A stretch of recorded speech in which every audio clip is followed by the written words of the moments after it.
This one's missing a little something. Let's get her apart. Digital clock day.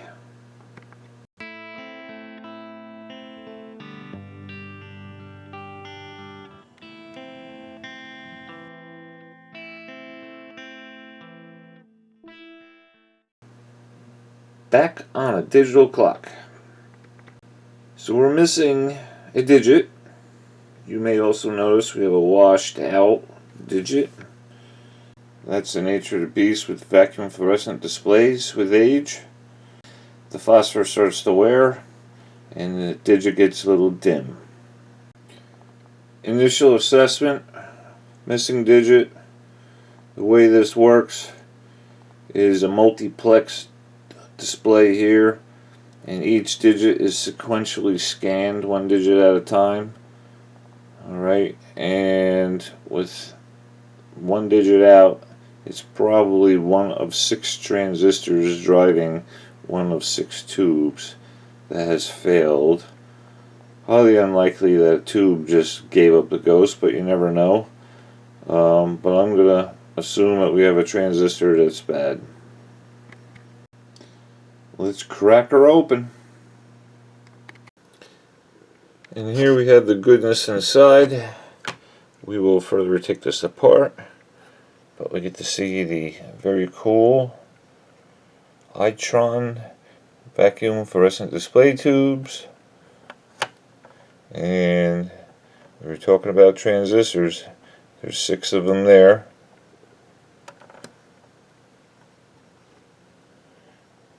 And we have a clock chip. I think it's an MM5314.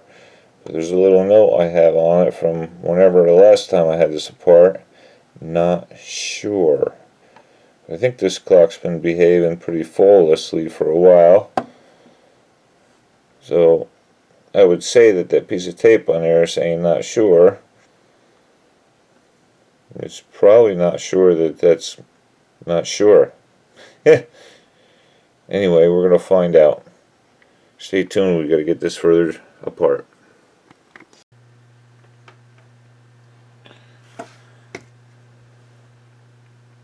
So we think tens of minutes was out. Before we take this apart any further, I think we can get the probes in there and test transistors. And some of those look to be crossed over.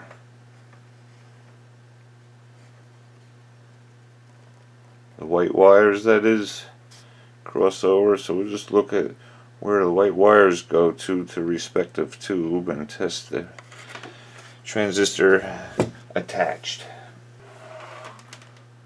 The old diode checker. We are unplugged. Let's see here. Let's start with a good one. A little way on the one end here. That way we don't have to necessarily take it apart to figure out how they're positioned in there.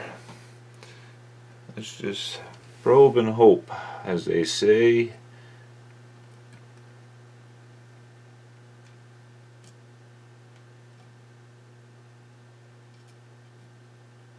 That's one way.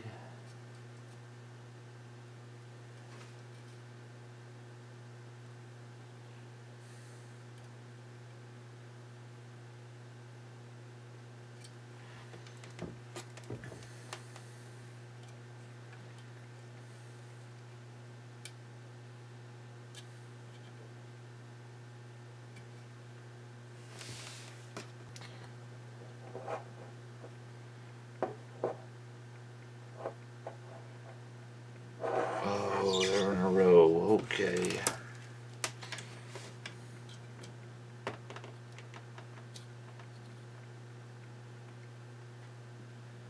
Point 6. That's one junction.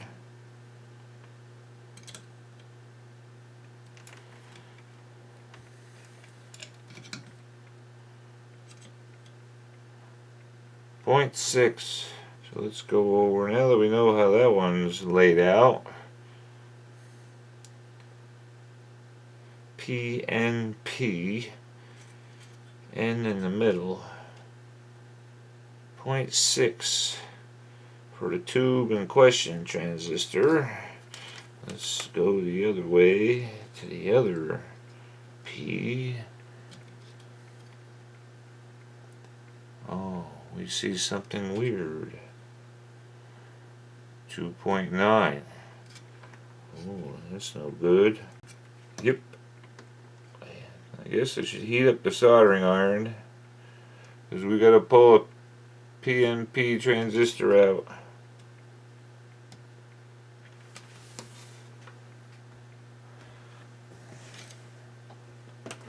I'll put you in the view. I'll show you the good one.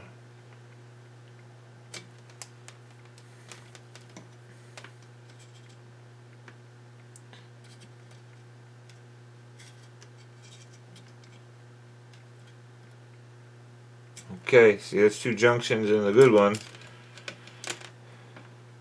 Let's go to the one in question. Yeah, we got 0.6 on that junction of the questionable transistor.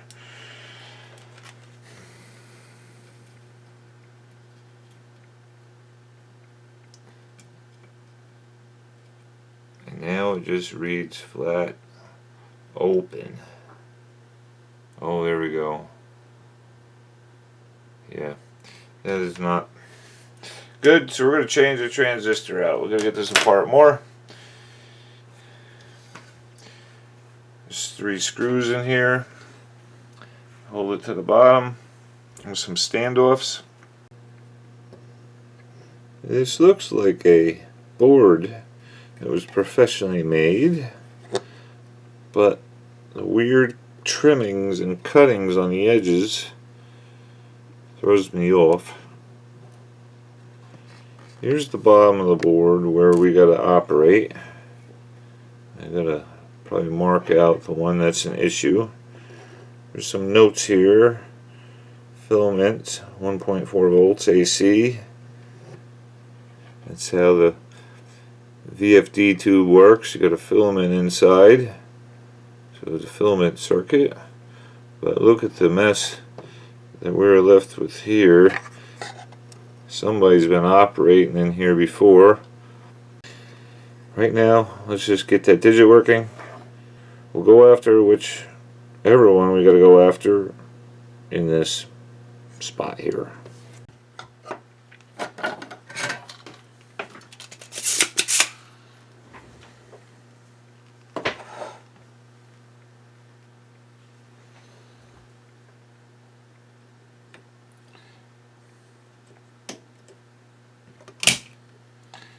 Boy, these traces come up very easy.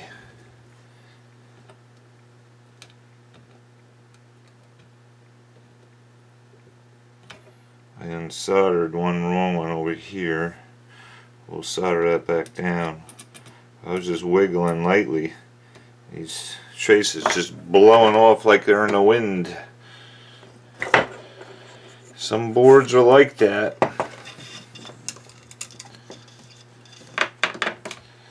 I'm definitely not changing any of the other tubes. There we go, we're out.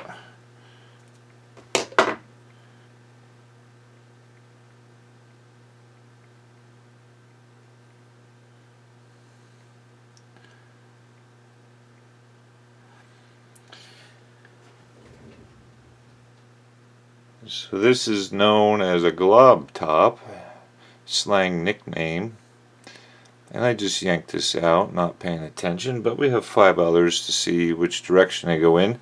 They have a flat spot on one side. I'm going to have to analyze the circuit a little bit to see which way a replacement's going to go in. Fire up the old computer, your data sheet. I got to see what we're using.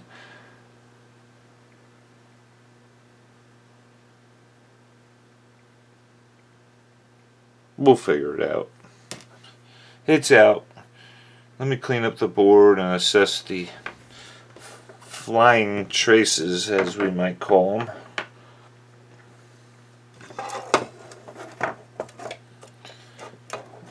this piece of wood here just to take some pressure off the tubes, because I can't really get this into the board holder. Let's solder this one lead. I unsoldered for no reason. That still looks pretty healthy.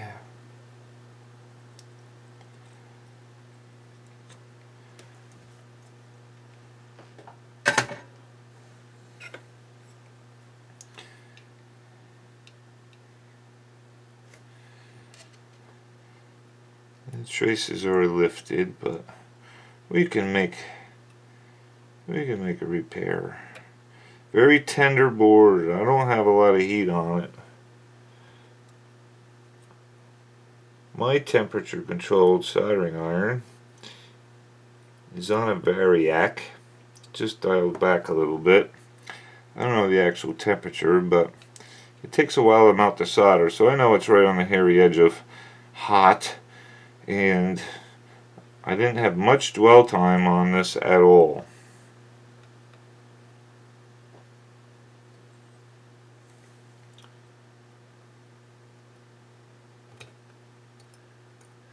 You have to get that back on there.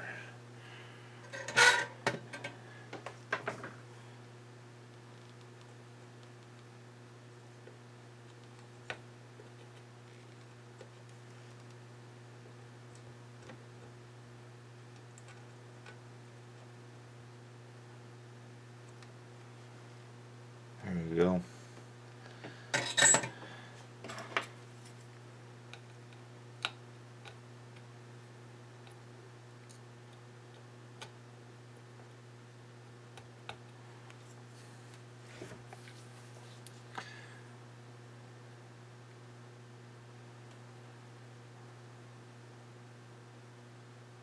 Just following some traces here. Hard for you to see. We have a common line between all the transistors that runs down to where the IC is on pin number 12. I have the old data sheet out here for the MM5314, and we can see that pin 12 is our positive supply to that IC, so we'll put that book away.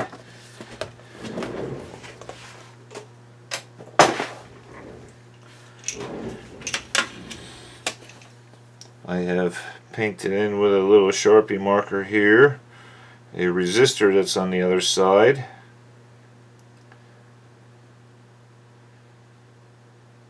And on the other side of that is the white wire that runs toward the tube. So that's 2 connections of 3. And then the center one is the one that runs down to the digit driving output of the IC. So that's probably our base. So the common supply is going to be our collector, and the resistor side will be our emitter. That's my guess. So there are no identifying numbers on this here component. We do know it's a PNP because of the diode check function on the DMM, looking at the others. And we go into this little collection here, and I have 2N3906. That's a PNP, or the EN3906, which is a matching glob top.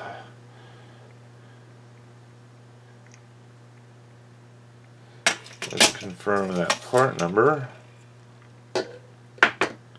National Semiconductor.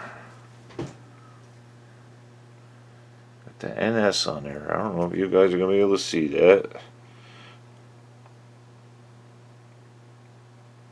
3906.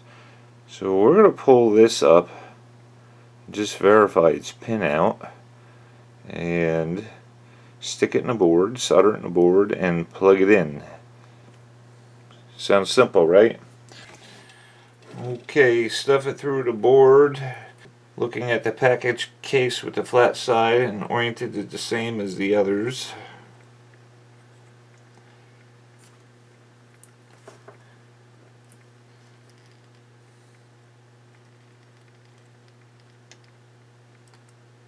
I had trouble finding the EN3906, which is this older case style. The 2N3906 is very popular. Data sheets all over the place for it. But before we clip those leads off, I'd like to see if this is working.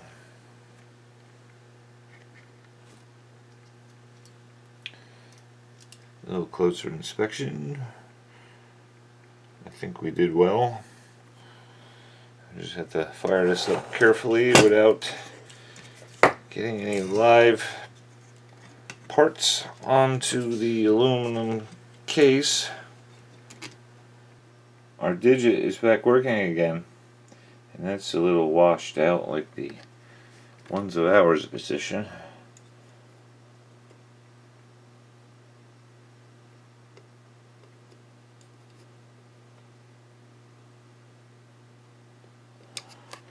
But this clock sits in my workshop here, next to the computer, next to the bench, and it has served me well.